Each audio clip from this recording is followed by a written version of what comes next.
Y muchas gracias.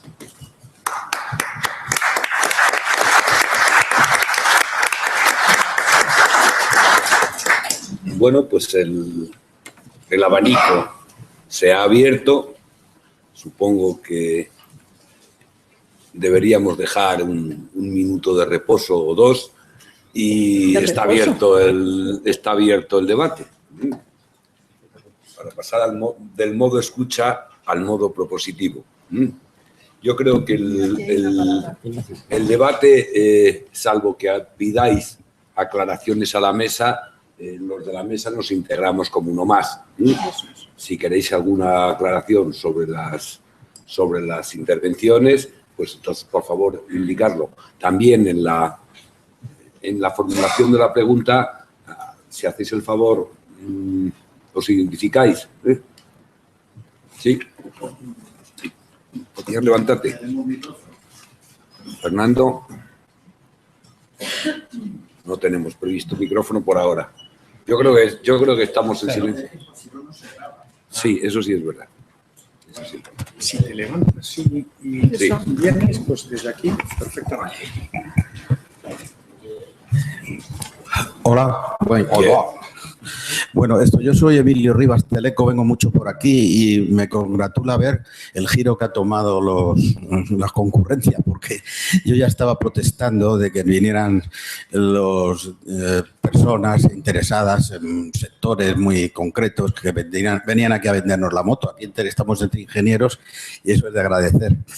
Entonces, la otra cuestión es que, bueno, yo no sé, yo estoy cansado de decirlo, he trabajado mucho en proyectos y en la administración, y aquí el denominador común, y aquí se ha manifestado, es que pues, se está trabajando sobre necesidades infundadas y a precios abusivos, ¿no? Esto depende de la poca influencia que tenemos los ingenieros neófitos. Los otros, ya que están encumbrados y tienen su secretaría y tal, pues se callan porque los directores generales hacen lo que les dicen los ministros, etcétera. Entonces, aquí lo que se impondría, lo único... Bueno, yo ya dije que lo de la reforma en las exposiciones era estupenda, ¿no? Pero ahora lo que sería magnífico... Si con esta ya me va bien. Cuando va una cosa bien es inútil cambiarla. Bueno, entonces lo que sería magnífico es que, además de este soporte que nos ha prestado el presidente, ¿no? Pues que nos diera un soporte para que la gente que está agobiada en sus cargos secundarios pudiera recurrir para que estas cosas no sucedan, porque es que lo más terrible es que encima si tú te opones a alguno de estos manejos te ponen en el ostracismo. Gracias. Sí. Cuarta fila, tercero. Sí. Sí, buenas noches. Bueno, enhorabuena a todos los ponentes. Yo por lo menos he aprendido mucho. Me ha gustado oír la valentía con que se ha hablado de la orgía del hormigón que ha habido durante estos años pasados y que creo que ha hecho bastante daño en España. Bueno, pero yo lo que quería hablar ahora muy concretamente es de la última ponencia, concretamente del informe de la OCDE. Hace pocos días al secretario general Apurría se le dio un premio en España, muy merecido probablemente, pero yo puedo decir, yo dirijo un pequeño think tank de la Fundación Botín que se llama Observatorio del Agua y hace unas semanas escasamente después de este premio yo escribí a Apurría diciendo nos retiramos de su proyecto que se titula Water Governance Project. ¿Por qué? Porque ustedes se han negado a hablar del agua virtual, del agua verde, del agua azul y eso lleva a una situación totalmente irrealista. Los datos que nos han dado sobre los usos del agua en España son falsos. Es decir, no están mal tomados. Es decir, eso es un tema, no hay tiempo ahora de entrar en ello, pero que es una necesidad de que cada vez, muchas veces, los términos que se utilizan para definir sencillamente los volúmenes de agua, es decir, no hay un uso del 20% o del 18% del agua para el hay una turbinación, pero eso no es un consumo. Es decir, es un tema muchas veces de confusión de términos. Pero luego las cifras que se dan se inducen a la confusión. Yo creo que es un tema suficientemente complejo como para no entrar en detalle, pero sí creo que hay que mirar con mucho cuidado ese informe que ha ofrecido la OCDE. Y al fondo... Oye, ¿me permites que Sí. haga un comentario? Bueno, los datos que utiliza el informe de la OCDE son los datos que ha ofrecido España. No se los ha inventado la OCDE. Durante 18 meses, la OCDE ha tenido intercambios. Yo he participado en los equipos de evaluación, en los equipos españoles, que recibíamos al equipo de la OCDE cuando se ha desplazado en España, y los diferentes departamentos ministeriales responsables de los diferentes temas son los que han facilitado los datos a la OCDE, y la OCDE los ha utilizado. Que se haya interpretado mal, puede ser. Lo que yo he puesto en la transparencia es un resumen. Hay que leer el informe completo, que, como digo, está disponible en Internet y se puede ver todas las conclusiones y todas las fuentes de información que se han utilizado, pero la OCDE lo que ha hecho ha sido sintetizar todos los datos que el Gobierno español, las comunidades autónomas, las organizaciones empresariales, las organizaciones de regantes, las organizaciones no gubernamentales le ha ofrecido. No se ha inventado nada. Si son falsos, será que se le han dado falsos. Probablemente sí. Hay una confusión terminológica muy notable. Si no te importa, pasamos a otra pregunta. Allá al fondo, en el centro, al fondo. Allí había. Sí, en principio. ¿No había levantado allí la palabra? Juan. Es que no. Fernando, un poco más atrás. Atrás. El último de la fila. Bueno, si no, allí a la izquierda. Lo siento, perdonad. Sí. Volver a levantar por si alguno se me ha ido. Sí, buenas tardes. Yo no sé a quién. Pero, bueno, primero, enhorabuena por el enfoque de las jornadas. Yo creo que es muy buena idea que en estos momentos de reflexión, algo tan potente como los cuerpos de ingeniería en España realmente piensen con toda su capacidad cuáles son los errores y cómo se puede mejorar, ¿no? La verdad es que he visto mucho diagnóstico y he visto pocas propuestas, a pesar de que estaba dicho, ¿no? Son 3 días. ¿Perdón? Que son 3 días. Hoy tocaba diagnóstico. Vale. De acuerdo. Simplemente en el tema de la energía, por centrarme en uno de los temas tan sugerentes que han aparecido aquí, sí que me llama la atención, cuando hicimos hace tiempo una gráfica en la Agencia de Evaluación de Políticas de cuáles eran los planes energéticos nacionales y cuál era la demanda real que se había producido, los grandísimos errores, las grandes diferencias que había entre lo previsto y la realidad, ¿no? Entonces, sugerir que realmente los modelos de gestión de la demanda, etcétera, que realmente habría que utilizarlos con mucho más detalle, con mucho más cuidado que las grandes ofertas, para no meternos en los grandes errores que nos han llevado del exceso de oferta de aeropuertos, puertos, radiales, pero también energético. Ahora mismo hay una sobrecapacidad enorme y parte de ello está en la déficit de tarifa, ¿no? Gracias, Fernando. La contestación es al final, cuando juntemos varias cosas, si no te importa. Allí. Gracias. Buenas tardes. Mi nombre es Julio Eisman, del Comité de Ingeniería y Desarrollo Sostenible. Hay un tema que a mí me parece muy importante, que se ha citado, que es el tema de la participación ciudadana. Yo creo que en muchos casos los debates han sido muy opacos y no se ha tenido una gran participación ciudadana, por exagerar un poquito. ¿Qué es lo que yo creo aplicando ese tema al sector energético? A mí me parece que eso es fundamental. El sector energético es bastante opaco.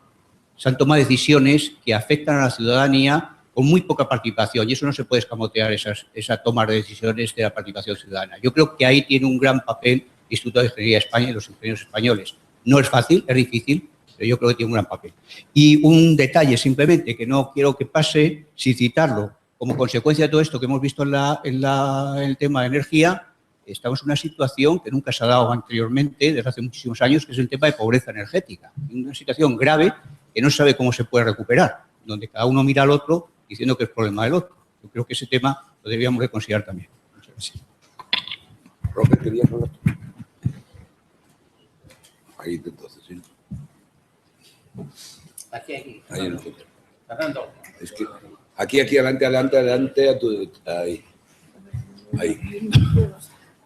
Buenas tardes. Yo, en primer lugar, felicito al Instituto por organizar estas jornadas.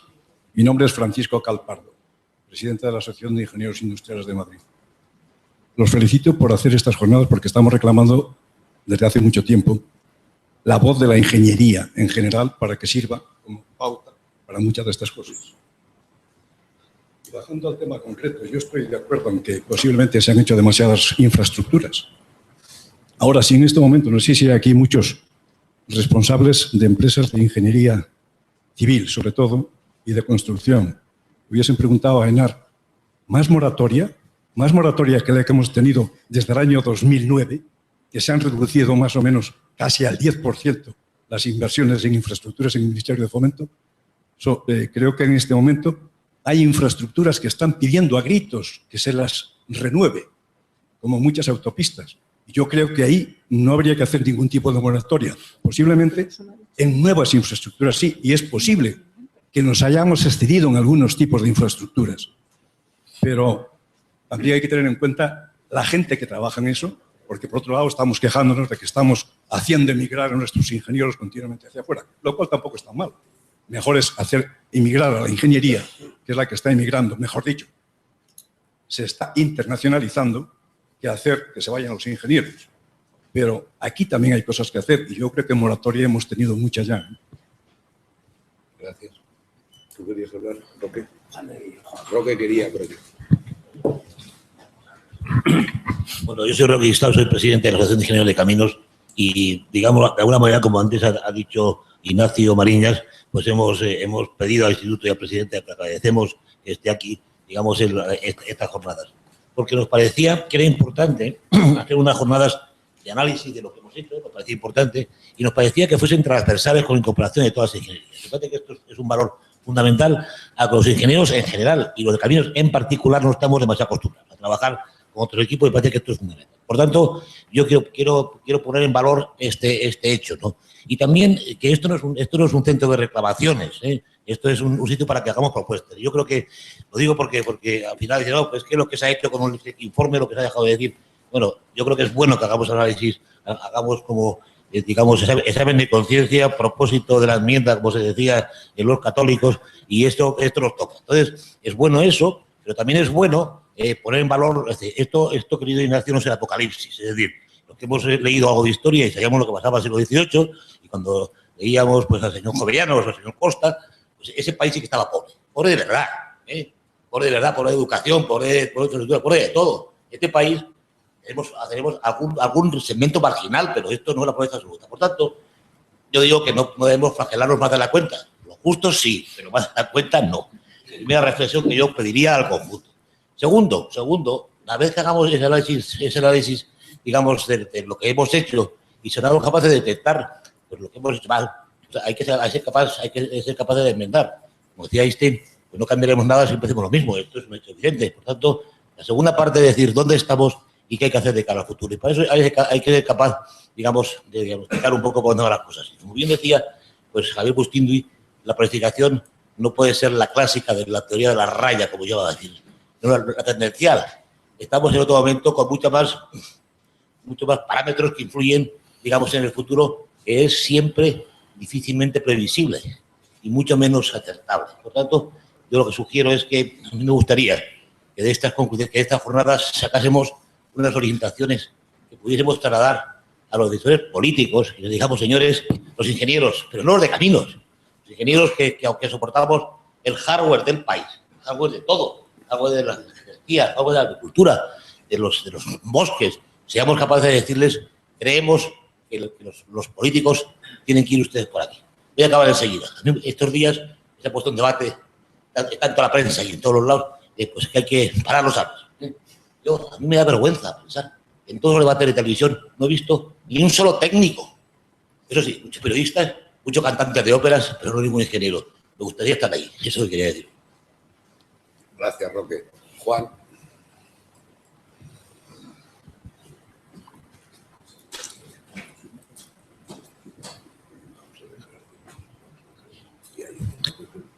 Bueno, mi nombre es Juan Luis Lillo, soy ingeniero de caminos y miembro del Consejo del Colegio. En primer lugar, quiero felicitaros por haber hecho esta iniciativa de una autocrítica o una alternativa a la ingeniería con vistas al futuro. Todo esto está muy bien, pero vamos a pensar. Las decisiones las toman los políticos y las obras las hace el gran capital. Y el gran capital y los políticos están en connivencia. Hasta ahora ha sido así. Y han aplaudido cada vez que salía un plan nuevo para hacer autopistas, para hacer kilómetros de AVE o para hacer aeropuertos, porque era su negocio.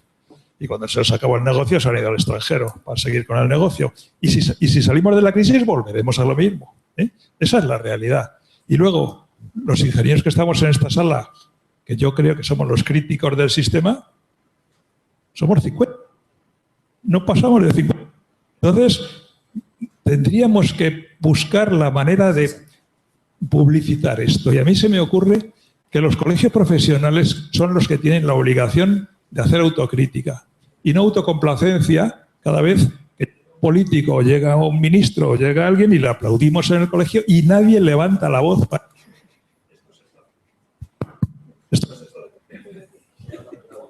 Oiga, sí, esto se está haciendo mal. Nadie levanta la voz en los colegios profesionales. Yo creo que los colegios profesionales son los que tendrían, tanto los colegios o la asociación, los que tendrían que de verdad denunciar la situación en la que estamos. O sea, y como eso como colectivo y como ciudadanos, señores, tenemos un año electoral. Pensemos a quién vamos a votar.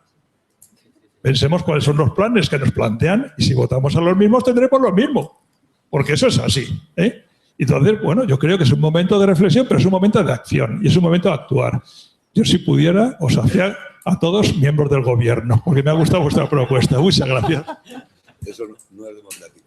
Ahí hay otra palabra. Por favor, quien quiera hablar, cogemos las últimas que haya. Buenas.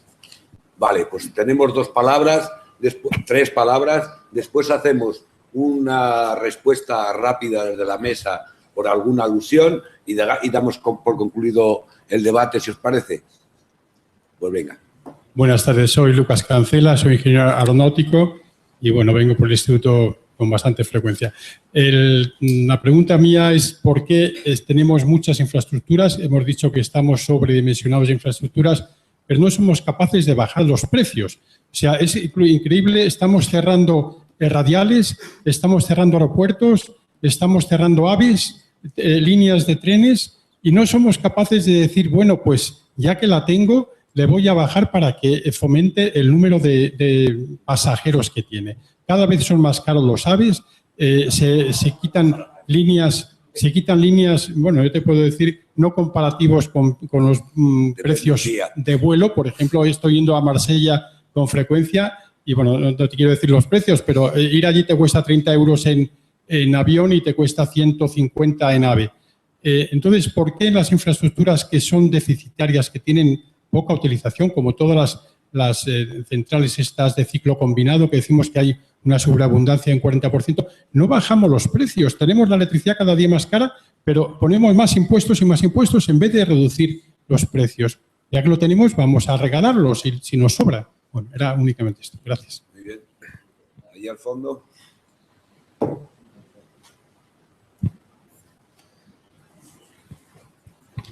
Gracias. Soy Domingo Gómez Zorea y represento al CIDES. Yo quería decir 3 cosas sobre, aparte de felicitar por la idea del coloquio y de reunirnos a todos los ingenieros aquí, pues quería decir 3 cosas. La primera, la escandalosa carencia de criterios técnicos en las decisiones políticas. Se suele hablar, creo que lo hemos mencionado todos, pero no está mal quizás insistir. Se suele hablar a veces de la tecnocracia y efectivamente que con bastante razón, pero más miedo da a veces la política indocumentada, ¿no?, que nos encontramos con mucha frecuencia. La segunda cuestión que quería señalar, yo soy agrónomo, el papel que pueden tener las infraestructuras en los reequilibrios territoriales, empezando por los desequilibrios entre el campo y la ciudad y otros desequilibrios que no se oculta que existen en España, ¿no?, desde las costas o hasta las macrocefalias de algunas ciudades, etcétera. Creo que este tema también es importante y no solamente insistir en el tema de la rentabilidad económica, o en el coste-beneficio en otras cuestiones de las infraestructuras. Y la tercera cuestión que querría señalar, pues también se ha mencionado, pero no solo en el informe de la OCDE se ha mencionado el enfoque de demanda, ¿no? Las infraestructuras efectivamente hay que hacerlas en función de la demanda, pero también hay que racionalizar la demanda.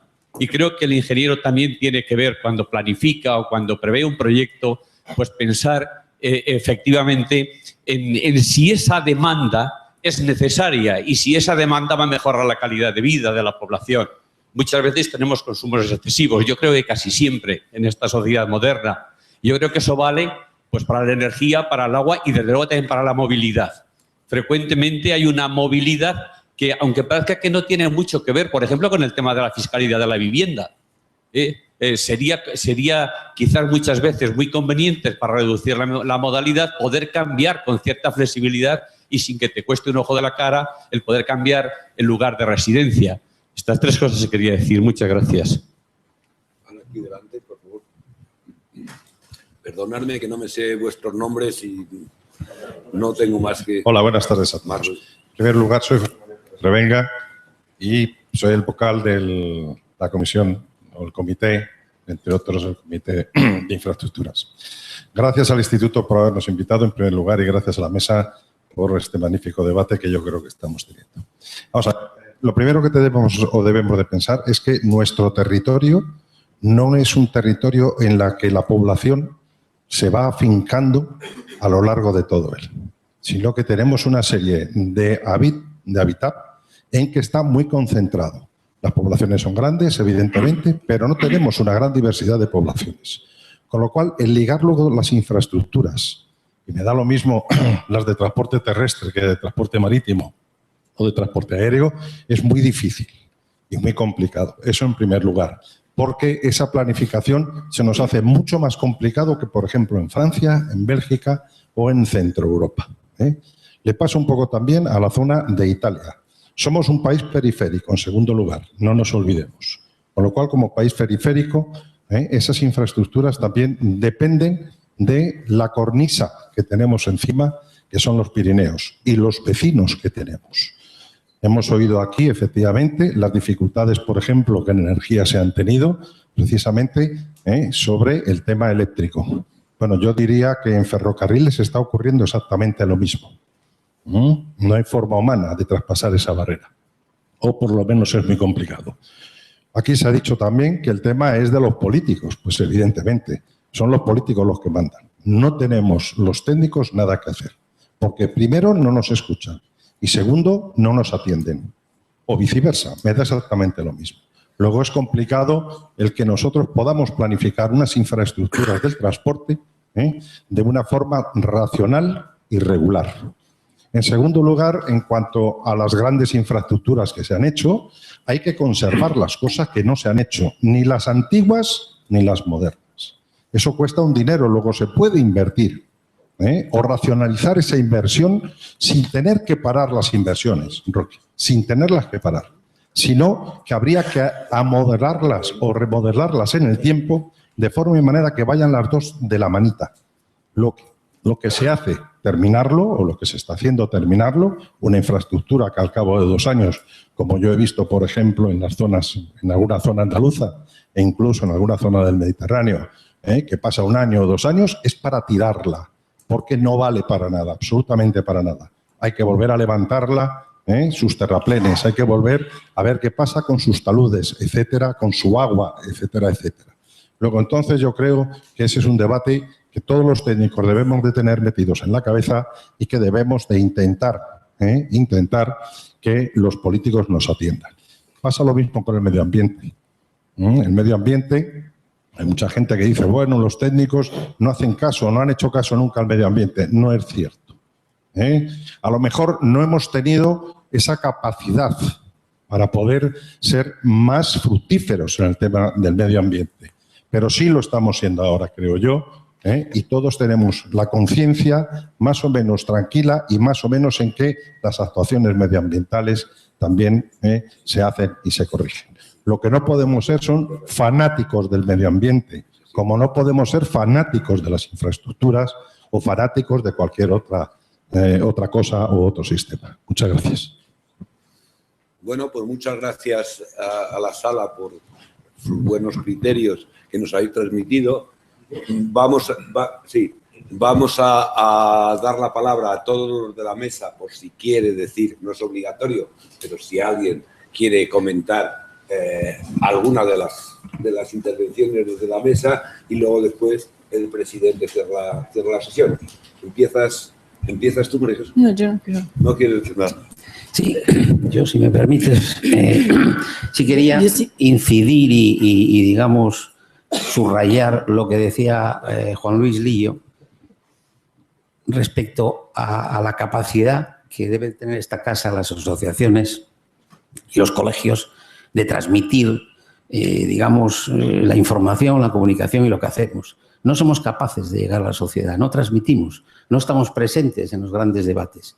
Y hace muchos años que esto lo estamos diciendo, lo estamos analizando, lo estamos estudiando y no llegamos a la sociedad.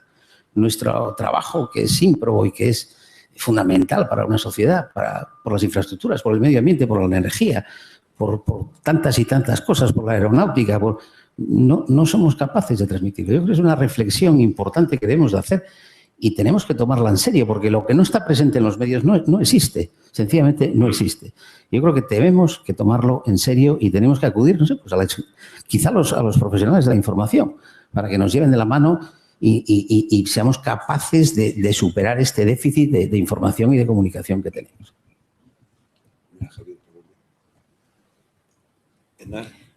Yo simplemente quería comentar en relación al comentario sobre la moratoria, que no sé si lo he entendido bien. A lo que yo me refería es a una moratoria de determinadas obras puntuales que pueden comprometer prioridades que ahora son más importantes porque por su gran cantidad de recursos, ¿no? Pues como decía Revenga, dedicar a conservación y hay todavía que invertir en nueva infraestructura, pero resolver cuellos de botella, interoperabilidad ferroviaria, conexiones a los puertos, es decir, por supuesto que hay que seguir invirtiendo, pero sin comprometer, es decir, la moratoria va dedicada a ciertas obras que pueden comprometer esas obras que sí que pueden ser necesarias, ¿no? Para mejorar la eficiencia del sistema. No sé si me he explicado o no sé si... Jaime. Yo quisiera aclarar dos temas. Uno de ellos se refiere a la intervención que ha habido en la sala con respecto a la discrepancia entre los modelos de previsión de la evolución de la demanda y la realidad. Vuelvo a repetir lo que he dicho. Es muy fácil hacer planificación sobre hipótesis de continuidad. Basta con suponer pues, que el PIB va a seguir creciendo pues, el 1% anual o el 2%, hacer 2 o 3 alternativas y fijar unas hipótesis de elasticidad de la demanda y unas hipótesis de intensidad energética, y con esto se fijan pues, las demandas de energía. Esto es muy fácil de hacer. Y esto, un economista, pues un buen economista, sobre todo un macro buen economista, pues no tiene ninguna dificultad en hacerlo. Lo que es realmente muy difícil y requiere a personajes, yo diría que casi privilegiados, es el hacer hipótesis razonables sobre discontinuidades en esa evolución. Y esa es la razón, por no existir eso, es la razón por la que hay estas discrepancias. O sea, cuando se hicieron los planes que llevaron a que los inversores se lanzaran, por ejemplo, al plan de ciclos combinados, nadie podía ni pensar que se iba a producir una burbuja de crédito, que iba a haber la crisis que ha ocurrido en los años 2007 y 2008, y desgraciadamente todavía estamos inmersos en ella, y por lo tanto, pues claro, ahora a toro pasado es muy fácil decir qué mal se hizo la planificación, y es cierto que se hizo muy mal. Ahora, ¿qué se podría decir? Pues yo lo único que podría decir es que ahí quizás hubiera ayudado el disponer en los departamentos de planificación ministeriales de gente que realmente conociese el negocio. Y eso, pues, ni así quizás se hubiera resuelto el tema, pero desde luego estas personas hubieran ayudado más, de eso no cabe ninguna duda. Y el segundo punto es que alguien ha hecho un comentario sobre por qué razón no se baja el precio con el cual ofertan en la subasta diaria los ciclos combinados. Esto parece muy lógico, pero no es tan sencillo. para lo primero que hay que decir es que un ciclo combinado de 400 o de 800 megavatios, que son los bloques de los que disponemos en España, son unos conjuntos que disponen aproximadamente en 1/3 de su potencia de una turbina de vapor y los otros 2/3 son turbinas de gas. Esas turbinas de gas tienen potencias unitarias de entre 160 y 250 megavatios, dependiendo del tipo de ciclo que sea.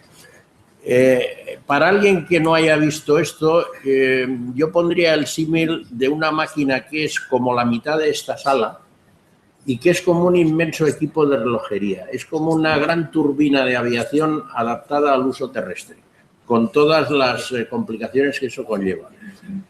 Cuando estamos en la situación actual de funcionamiento con muy pocas horas y con mucho arranque y parada para dar respaldo a las renovables, el problema está en que esas enormes máquinas de relojería sufren mucho parando y arrancando, porque su desgaste no depende tanto de las horas de operación como de los ciclos térmicos. Y por lo tanto, si eso se combina con un mercado como el que tenemos, que es marginal, lo cual quiere decir que retribuye los costes variables, pero no los costes de inversión, y que un ciclo combinado tiene aproximadamente el 80% de su coste ligado a costes variables, fundamentalmente combustible, gas natural, entonces, claro, se comprende que es muy difícil el bajar el precio, porque si se está por debajo del umbral del coste del combustible, pues se va a pérdida. Y si se va a pretender funcionar más en paradas y arranques, el coste del mantenimiento se dispara hasta tal extremo que no es atractivo. Con lo cual, lo que hay que revisar es las hipótesis que llevaron a esa inversión, que era operar del orden de 4.000 horas al año en la zona media de la curva de carga. Y ese es el problema.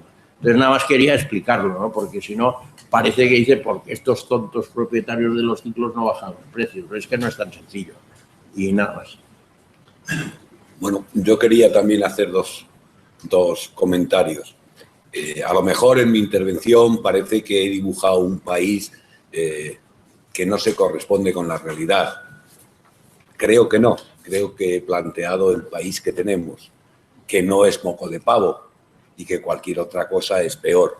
Hay muchos otros países que son peores, perdón. Que hay mucho, puede ser peor. Yo lo que digo es que vamos hacia un país que por el camino que vamos va a peor. Entonces, lo que tenemos que cambiar es el modelo. Creo que esta parte me interesa mucho que quede claro. Diagnóstico es un país que va en un camino hacia peor y que hay soluciones desde la ingeniería, la política, la colaboración, la cooperación para invertir la tendencia y volver a entrar en una senda de desarrollo. Esa parte ha quedado, creo, clara. La segunda, que entra un poco, aclaración mía, creo que es lo que tenemos que acostumbrarnos, que lo más inesperado va a ocurrir con más frecuencia que antes. Es decir, la fragilidad de nuestro sistema se está agudizando y, por lo tanto, la nueva ingeniería, los nuevos proyectos tienen que tener en cuenta esta imprevisibilidad, que cada vez va a ser con más frecuencia y que tenemos que integrar en todos nuestros mecanismos ese concepto y buscar sistemas que sean resilientes, es decir, que aguanten en los momentos de sucesos inesperados y además a ser posibles que se refuercen en ellos. Nada más. Ahora doy la palabra al presidente para que él cierre la sesión. Gracias, Ignacio. Bueno, yo solamente quería destacar que necesitamos crecer. Se mencionó en alguna de las ponencias que eso era tabú, ¿no? Que había que quedarnos como estábamos. Yo creo que no. Necesitamos crear 5 millones de puestos de trabajo, porque si no, 5 millones de españoles se tendrán que acabar yendo o, bueno, pues tendremos que mantener un subsidio de por vida.